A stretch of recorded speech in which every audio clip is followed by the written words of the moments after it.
പക്ഷേ ഞാൻ മനസ്സിലാക്കുന്നത് താങ്കളുടെ ഒരു മതാതീത രാഷ്ട്രീയാതീതമായിട്ടുള്ള ഒരു ചിന്താഗതിയിൽ നിന്ന് ഉരുത്തിരിഞ്ഞു വന്ന എനിക്ക് ജാതിയില്ല. ഒരു ചിന്തയുടെ ഭാഗമാണ് സർ. ഞാൻ ഒരു ജാതി ഒരു മതം ഒരു ദൈവമാണ്. ഞാൻ പച്ചയ്ക്ക് പറയുന്ന ആളാണ്. എനിക്ക് ജാതിയും മതമൊന്നുമില്ല.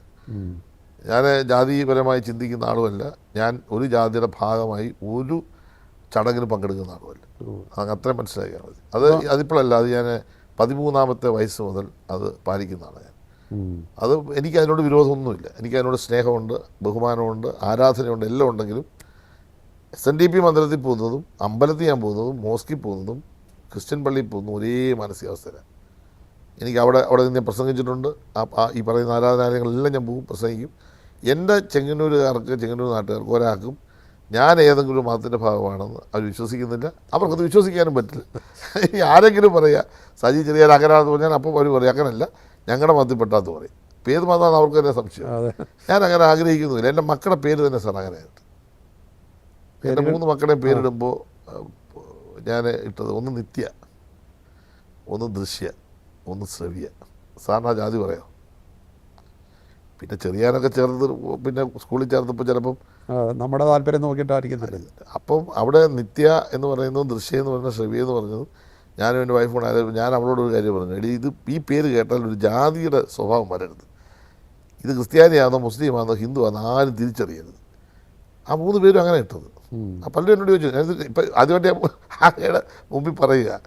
അത്തരം കാര്യങ്ങളൊക്കെ നമ്മൾ ശ്രദ്ധിക്കണം സാർ.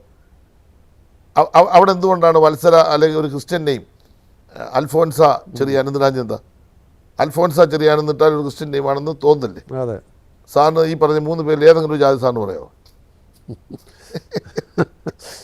അപ്പം അതൊക്കെ ജീവിതത്തിൽ നമുക്ക് കിട്ടിയ ഒരു എൻ്റെ അപ്പൻ അങ്ങനെ എന്നെ പഠിപ്പിച്ചു, എൻ്റെ അമ്മ എന്നെ അങ്ങനെ പഠിപ്പിച്ചു. വളരെ ഒരു ഫിലോസഫിക്കൽ ലൈനും പ്രിൻസിപ്പിളും എന്നും തുടരുന്നുണ്ട് നമ്മുടെ ജീവിതത്തിൽ. നമ്മൾ അനുബന്ധം നമുക്ക് നമ്മുടെ സഹോദരങ്ങളായിട്ട് എല്ലാവരും കാണുന്നുണ്ട്. നമുക്ക് നമ്മുടെ ചുറ്റും നടക്കുന്ന ഒരു ഇത് നമ്മൾ മനുഷ്യരല്ലേ.